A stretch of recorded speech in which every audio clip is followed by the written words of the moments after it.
Hello, and welcome to another episode of the Justin Haskins Show. Today, we're going to be talking about Donald Trump. Donald Trump and the 2024 election. Well, we'll talk about Joe Biden too. This is going to be a really interesting episode, I think, because we're going to get into the weeds of the Electoral College. Some changes were made very recently to the Electoral College count, and there's another potentially huge change, massive change. It doesn't seem like it on the surface, that could be happening soon in the state of Nebraska. And if it does, it could have serious implications for the 2024 election, even though, again, it may not seem like it at first. But some of these changes that have been happening and could potentially happen in the future, wow, it's going to help Donald Trump win in 2024 in November. So we're going to discuss it because a lot of people in the media haven't talked about this yet, and I think it's really important and we need to keep an eye on it. So before we get into the details of that, though, quick call to action. Please like this video, subscribe to the channel, set notifications when you hit the subscribe button so that you're regularly getting videos when I post new videos, and leave comments. All of this stuff is going to help break through big tech algorithms that are keeping content like mine down. It's going to help the channel grow. It's still a new channel. I really appreciate all of your help with that. It doesn't cost anything at all, just a little bit of your time. And it does actually make a massive difference. I can see it in the back end and the analytics. So, all right. Before we get into the details of that, I just want to kind of set the stage for our topic. As everybody knows, unless you are, I don't know, living under a rock the last 10 years, as everyone knows, the last couple of presidential elections that we've had have been contentious, close. The last election, the 2020 election, put all the election fraud questions aside for a minute. And if you just look at the results of the election, 3 states essentially decided who became president in the last election in 2020. Wisconsin, Arizona, and Georgia. All 3 of these states were decided by a roughly 20,000 votes or less. If Donald Trump had won those 3 states, he didn't. He lost all 3 of them. If he had won those 3 states, then there would have been an electoral college tie, believe it or not. 269 electoral college votes to 269 electoral college votes. You need 270 electoral college votes in order to become president of the United States. So what happens in a tie? Well, in a tie, the House of Representatives determines who's president of the United States, but they don't do it in a straight up vote. They don't all get together and every member gets a vote. They vote by state delegation. Don't you just love these rules? This is a great piece of trivia, by the way, to whip out at a party. I mean, nobody knows this stuff. It's absolutely incredible. So anyway, if in the event of a tie, House of Representatives decides it, they vote by state delegation. So all the members of Congress, all the members of the House of Representatives from each state get together and they decide who they're going to pick. And they each get essentially 1 vote, meaning each state delegation gets 1 vote. In the 2020 election, Republicans controlled the most state delegations. That's not that surprising. There are more red states than there are blue states and purple states. So if there had been an electoral college tie, meaning if Trump had won Arizona, Wisconsin, and Georgia, then Donald Trump probably would have been named president of the United States by the House of Representatives, and the country probably would have burned down in the process. But that's what would have happened, right? So that's how close the election was. Fewer than 50,000 total votes between those 3 states decided who would be president. Okay, so we're talking about really, really, really close election results. Of course, we know 2016 was a really close election as well. So, and Donald Trump won in 2016. So let's get into the Electoral College counts. All right. Let me pull up the map on the screen. This map comes from 270towin.com. If you've never been to 270 to win, it is a really, really cool website for Electoral College votes. It gives you an interactive map that you can play around with and look at different scenarios of who would win, and not just current scenarios. You can go back and you can play around with Electoral College maps from previous websites. So if you're a nerd like me and you really are into elections and you really love to see how presidential elections play out, this is a really cool website. Okay, so every so often, every roughly 10 years or so, I believe, the Electoral College map changes slightly. Every state is assigned an Electoral College vote based on the size of the state's population, which is tied to the number of House of Representatives it has. So when a state loses a member of Congress or gains a member of Congress, and that adjustment happens every 10 years or so with the census, a state can gain or lose Electoral College votes. All right. So usually these changes are pretty small. And for the most part, that was the case this time around as well. But we recently had another reapportionment of House seats and a reapportionment of Electoral College votes in the process. So the Electoral College vote map changed a little bit. Okay. So if you're able to see what's on the screen right now, if you're watching the video version of the episode, what I'm going to do right now is we're looking at the 2020 Electoral College map. Okay. This is the 2020 Electoral College map. And what I'm going to do is I'm going to show you before I show you what happened in 2020 Electoral College votes, let's look at the changes. Okay. So these were the changes that were made in the Electoral College map recently. So this is all new. This wasn't what happened. This is comparing 2024 to 2020. All right. Montana gained 1 Electoral College vote. Oregon gained 1. California lost 1. Colorado gained 1. Texas gained 2. Florida gained 1. Illinois lost 1. Michigan lost 1. Ohio lost 1. Pennsylvania lost 1. West Virginia lost 1. North Carolina gained 1. And New York lost 1. Why does this matter? It matters because in total, if you add up all this, you add up all the numbers here, in total, Republicans gained 3 Electoral College votes compared to what happened in the previous election. And Democrats lost an Electoral College vote. Okay. This is when we're looking at Republican states and Democrat states. Okay. So the changes that occurred in the Electoral College benefited Donald Trump at baseline. And if you look at the changes in the map here, you can see how this probably plays out. I mean, Ohio and West Virginia, those are red states now, and those hurt Donald Trump, right? But New York losing 1, Illinois losing 1, California losing 1, those are deep blue states, right? Donald Trump has no chance of winning in any of those states. So it makes a huge difference. Michigan is a state that Donald Trump lost in 2020, but he won in 2016. They lost 1 as well. Same thing with Pennsylvania, also lost 1. That makes those swing states slightly less important, which also benefits Donald Trump, because if he's going to win through the Electoral College, not the popular vote. And it's going to be in these swing states. And so the less important each one of the swing states is, in a lot of ways, that's going to benefit Donald Trump. Okay.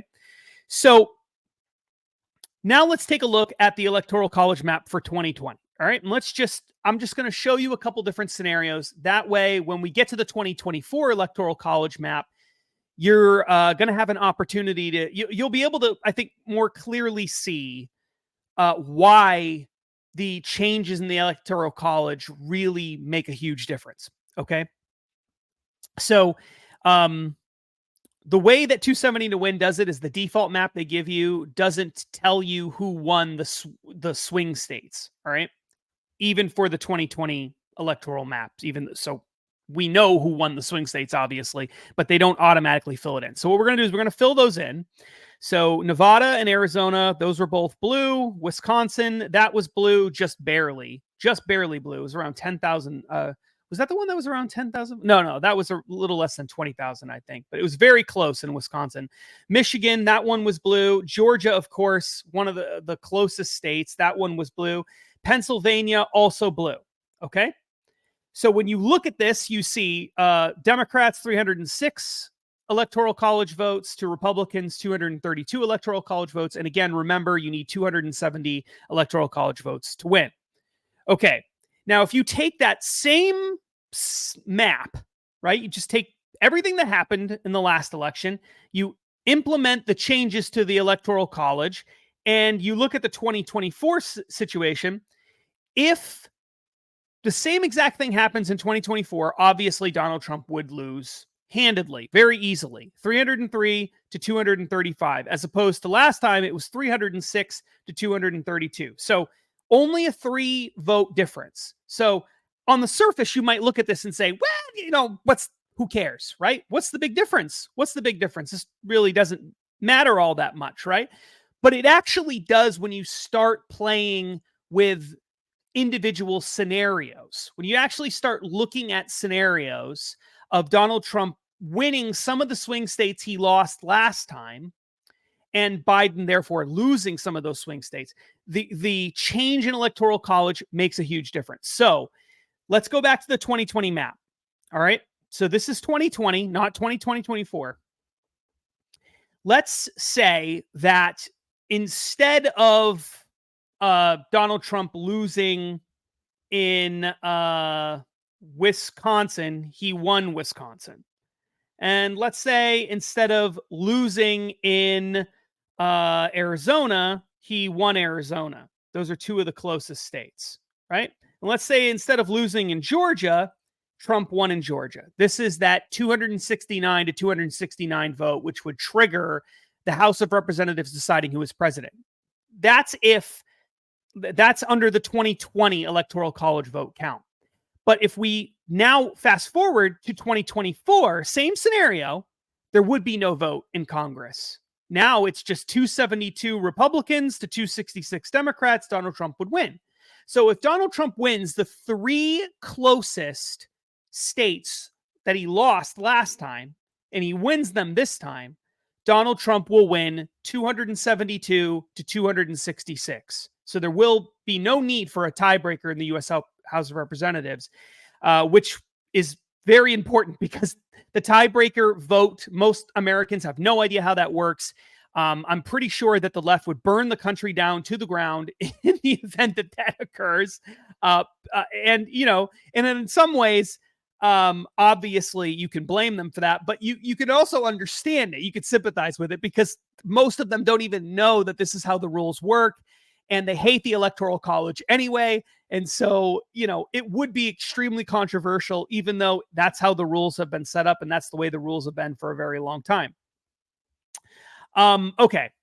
Now let's play with the map a little bit more. Just take a look at some other scenarios that could occur. Instead of saying Donald Trump wins Arizona, let's say Donald Trump loses Arizona. Okay. But he wins Michigan. All right. Then Donald Trump would win the election. Let's say that Donald Trump loses in Michigan, loses in Wisconsin, but he wins in Arizona, and he wins in Georgia, and he wins in Pennsylvania. Well, Donald Trump wins. Now, this is a really interesting scenario. So Donald Trump wins Georgia, he wins Pennsylvania, he loses Arizona, loses Wisconsin, loses Michigan, and he gets 270 Electoral College votes. Well, if we go back to 2020, same exact scenario happens. Donald Trump would have lost 270 to 268. Do you see that? Do you see how that matters? It matters a lot. So there's a scenario, a new scenario in 2024, a new pathway for Donald Trump winning that would have been a pathway that Donald Trump would have caused Donald Trump to lose in the last election. Okay?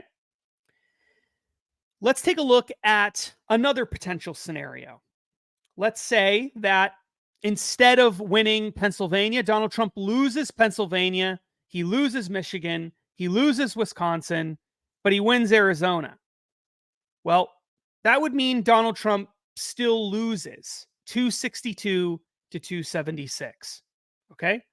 So that's not going to be good enough for him. That's not going to get the job done. But let's say that he wins Nevada. So he does really well out west, but he does very poorly in the Midwest compared to what he did in 2016. Nevada was also a swing state, another close state. Hard to say what's going to happen in Nevada this year. Well, under this scenario, Democrats in 2024 would still win, but just barely. 270 Electoral College votes to 268 Electoral College votes. All right. This is where things get really crazy. A lot of changes have already been made to the Electoral College map that are a result of the reapportionment of House seats, everything we've already talked about with the Electoral College changing. It changes when they do the census. It changes when they do reapportionment for the House of Representatives. This happens on a regular schedule, right? But there's something else that's happening that's a huge news story that the left is really worked up about, but that most other people really aren't paying much attention to. In Nebraska, now you can see here on the Electoral College map, there's something weird about Nebraska. In Nebraska, they don't have a winner-take-all Electoral College map, okay? They don't have a winner-take-all system in Nebraska. What Nebraska does is they award some Electoral College votes for winning the state, but then they also give the candidate an opportunity, the losing candidate, to win 2 Electoral College votes for winning, I think it's congressional, it's specific congressional districts or something. I think that's how it works. So in 2020, in 2020, Biden won one Electoral College vote from the state of Nebraska, even though Nebraska voted overwhelmingly for Donald Trump. Okay, he won 1 vote. Now, it didn't really matter in 2020, but as you can see here, in 2024, under the scenario that we just presented, that 1 Electoral College vote in Nebraska would be the difference between Donald Trump winning, between Joe Biden winning and there being a tie, 269 to 269. In Nebraska, they are currently in the middle of fighting over whether they should change their system from a winner take from a system where the loser can still win up to 2 Electoral College votes to a winner take all system. Whoever wins the state wins all the Electoral College votes, which is the system that exists in every other state in America except for Maine, which has a very similar system to the one that they have in Nebraska. The only difference in Maine is you get 2 Electoral College votes for winning the whole state instead of 3. And that's just because Maine has fewer Electoral College votes across the board than Nebraska. So Nebraska is seriously considering changing their system to a winner-take-all system. And if they did, then under the scenario that we had before, Donald Trump and Joe Biden would tie 269 to 269. And because it's highly likely Republicans will end up with more state delegations in Congress than Democrats after this election. They have that right now. They had it after the last election. They'll probably have it after this election. Republicans in the House would decide who's president, just as I described before in that tiebreaker scenario. And more likely than not, they would choose Donald Trump. Almost certainly they would choose Donald Trump over Joe Biden. So this 1 vote in Nebraska is the difference under this scenario where Donald Trump wins Nevada, Donald Trump wins Arizona, but he loses all of the upper Midwest states that have been swing states the last few elections, meaning Minnesota, Wisconsin, Michigan, and Pennsylvania. That makes a pretty big difference. really interestingly, there's another scenario where this exact same situation would play out in terms of the number of votes and Nebraska being a key factor. So let's leave Nebraska with 5 Electoral College votes going to Donald Trump. And let's say that Donald Trump loses in Nevada and he loses in Arizona. Republicans have been losing in Nevada for a while, so that wouldn't be that crazy. Arizona has actually been trending more toward the Democrat Party in recent years. So perhaps Arizona flips on him as well. Obviously, under this scenario, Donald Trump only wins, the only important swing state that he wins is Georgia. So he loses 286 to 252. But what if Donald Trump wins in Pennsylvania, but he loses Nevada and he loses Arizona? Well, Donald Trump wins 271 to 267. So the Electoral College changes that we talked about before all of this happened would have a really, really, really big impact on this election, because if we were to go to the 2020 map, this would have been a tie. 2024, it's not a tie. Now, let's say that Trump wins Arizona, but he loses in Pennsylvania. Or let's say he wins, he loses in Georgia. Let's see how this works out. He loses in Georgia. He wins in Arizona. He wins Pennsylvania. Then Donald Trump would still be short a little bit here. He would still be short. But you can see how the changes to the Electoral College map have made a huge difference already.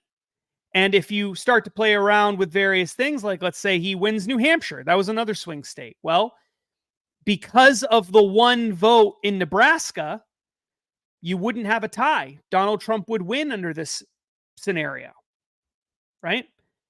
So there's all sorts of different ways you can manipulate the map and come up with all kinds of different situations that could play out. But you would be surprised to see how many different ways one vote in Nebraska could be the difference between Donald Trump winning or it being a tie or Donald Trump just losing outright. It's actually more than you would think. And again, if you play with the map a little bit and you say, okay, let's just keep playing around with it just to sort of illustrate the point. Let's say Donald Trump loses in, let's say Donald Trump wins in Michigan, or sorry, he wins in Wisconsin. He loses in Michigan. He loses in New Hampshire. He loses in Pennsylvania. But he wins in Georgia and he wins in Arizona. You end up with a situation where Donald Trump wins. So there's a lot of different ways that Donald Trump can win this election through the Electoral College because of the change. Now, in this case, he would have won in 2020 as well, right? He would have barely won in 2020. Oh no, sorry, he wouldn't have won in 2020 under this same exact scenario because Nebraska would have been one vote. There would have been a one vote difference in Nebraska, so it would have been a tie. So you can see what I'm saying. There's all kinds of different scenarios that you could play with where this one vote plus the 3 vote change that happened, the 3 vote advantage that Republicans got because of the reapportionment, make a massive difference in who wins this election. So Donald Trump doesn't even need to win as many swing states as he needed to win in the last election. Like in the scenario that I have up here, he's losing in Pennsylvania and he's losing in Pennsylvania, he's losing in Michigan, he's losing in Minnesota, he's losing in Nevada, but he's still able to win the election. You know, but that wouldn't have necessarily played out the exact same way in the last election. So this is crazy stuff, and I think this is worth keeping an eye on. There's a reason why Democrats are really worried about what's going on in Nebraska. They've already been hammered with the congressional reapportionment and everything that we've talked about a bunch of times already. So what is happening in Nebraska? I think maybe we should leave it at that. in preparation for this video, because I've been following the story in Nebraska pretty closely, but in preparation for this video, I did a one last check news stories, what's going on in Nebraska. And what I found was pretty astounding. So Democrats have been losing their minds. Republicans are in control of everything in Nebraska. Donald Trump and his campaign, unsurprisingly, are pushing really hard. His allies, I should say, are pushing really hard, not necessarily the campaign, pushing really hard for Nebraska to make this change, right? They really, really want Nebraska to make this change because it's going to help Donald Trump potentially win the election. So you would think this is a no-brainer for the state of Nebraska. Nebraska is absolutely going to do this, right? It's run by Republicans across the board. Democrats have no power there. They have a unicameral legislature in Nebraska, meaning they don't have a House and a Senate. They only have one body in Nebraska. So it's easier to get things passed in that sense. I've been told by people in Nebraska it's actually harder, weirdly, for things to get accomplished because of the rules they have and everything. But the point is, they only need to get the change through one legislative body before it goes to the governor. And so you would think this is in the bag, right? Why wouldn't Republicans do this? I don't know why they haven't changed this a long time ago. It seems absurd that they would have this system. Well, to my I don't know if I should say to my surprise, because the Republicans never cease to amaze me, ever. They never cease to amaze me how stupid they can be. Republicans in Nebraska are maybe not actually going to make the change after all.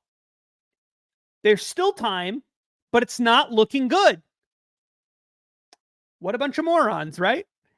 Nebraska, this is from NBC News. Like I told you before, the left they're the ones following this story more closely than anybody.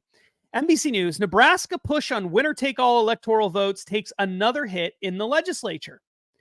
If you scroll down, what you see here, this was published on April 5th, which is one day before I recorded this video.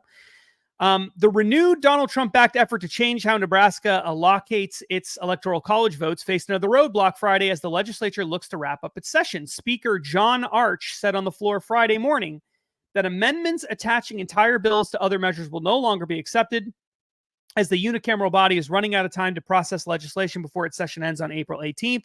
The time for adding bills to bills is over, Arch said. Why does this matter? It says Arch's announcement comes amid last-ditch efforts to attach a measure changing the state's Electoral College vote system to other pieces of legislation. It says here that the winner-take-all bill's sponsor, this is the person who's trying to get it changed, State Senator Lauren Lippincott, had planned to try to attach his bill to another piece of legislation after a separate attempt to do so failed on a procedural vote late Wednesday night. Why? Because Republicans like to shoot themselves in the foot. That's why. Lippincott's office did not immediately respond to a request for comment on Arch's announcement. Yeah, I'm sure that they didn't. You're not going to throw your own leadership under the bus, typically. Although a legislative path forward appears closed now, that's not entirely true. GOP Governor Jim Pillen could still call a special session to address the issue. That's why that first part of the sentence doesn't make any sense. The governor, I'll actually keep reading the story here. Pillen's office also did not respond to a request for comment Friday, but Thursday evening he appeared to acknowledge the effort faces an uphill battle, telling reporters at a news conference, quote, "We can't fix winner take all in 30 hours. This is from the governor. It's been a problem for 30 years. We have to win elections. We have to get in the game. Yeah, okay, great. Pillen noted that the winner-take-all system does not have support from 33 legislatures, which is necessary to overcome a filibuster. That's according to the Nebraska Examiner. All right, so what does all this mean? What it means is the effort in Nebraska to change their electoral college system to a winner-take-all system so that Joe Biden won't, in all likelihood, win one electoral college vote, which, as we just saw through all those different scenarios, actually can there's a lot of ways where that one vote might matter. It might be the difference between there being a tie and Trump winning. It might be the difference between Trump losing and there being a tie. it's it's important. It's looking like the effort in the legislature has been killed by someone in the state legislature, but it has to be Republicans because they're in control of everything. Democrats are not able to kill these efforts. It's got to be someone on the Republican side in the legislature in Nebraska that has made this effort difficult, if not impossible, to achieve without a special session. So now the governor of Nebraska has the opportunity to call a special session.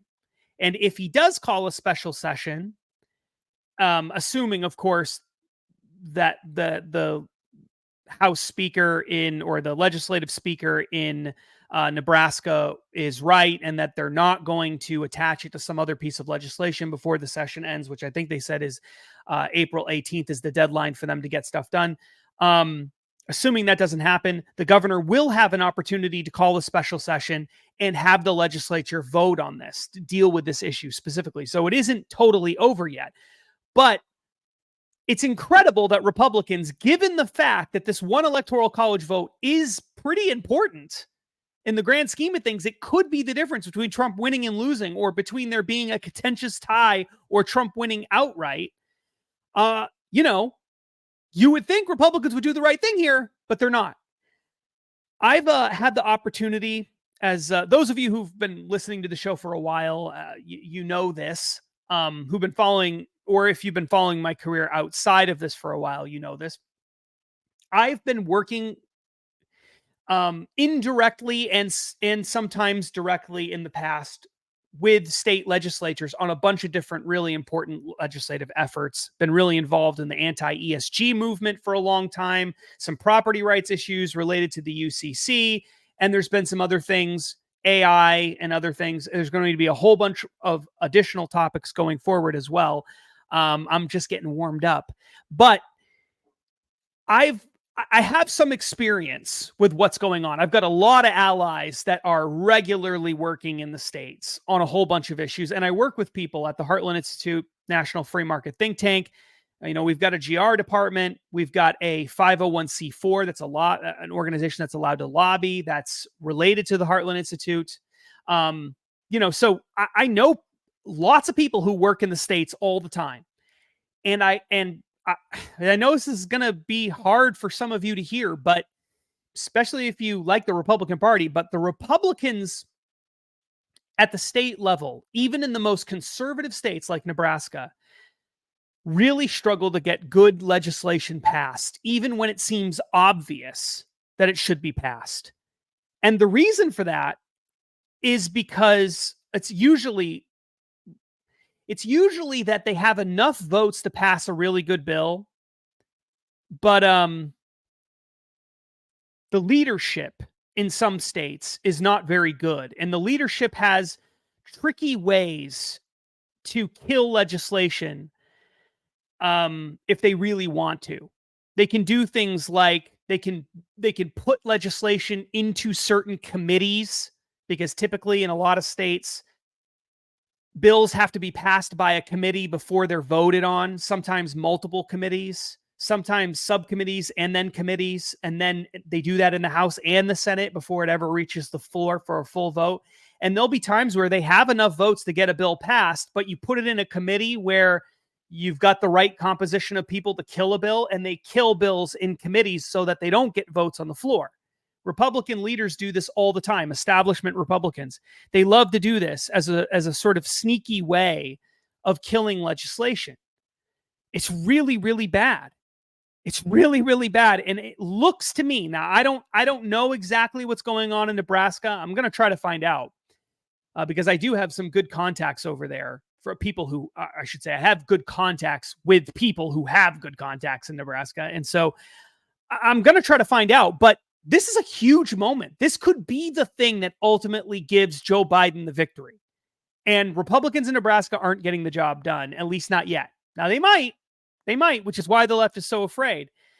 But even if Nebraska doesn't do the right thing here and Joe Biden does win one electoral college vote, the changes that have already occurred have given Republicans a 3-vote advantage compared to where they were before. And as we saw when we were playing with this Electoral College map, which I've got back up on the screen now, there's a whole bunch of different scenarios where those 3 votes, even if they don't get the 1 additional vote in Nebraska, those 3 votes ultimately could decide who wins the presidential election. And so a lot of different ways this whole thing could play out. But the bottom line is Donald Trump is actually in much better shape than he was in 2016. And then when you look at the polling data, which I didn't even have time to go over, but if you look at the polling data, compared to what Donald Trump was doing in 2016 and 2020, the polling data for Trump looks very, very strong. It looks very, very strong. If the election were held today, given the changes in the Electoral College map and given what we're seeing with polling, if you were going to bet money, you would bet money on Donald Trump. I mean, it sounds kind of crazy. It's kind of hard to believe in a lot of ways, given all the legal trouble that he's had and everything else. You would think that he might be struggling more than he is, but people are just really unhappy with the performance of the Biden administration.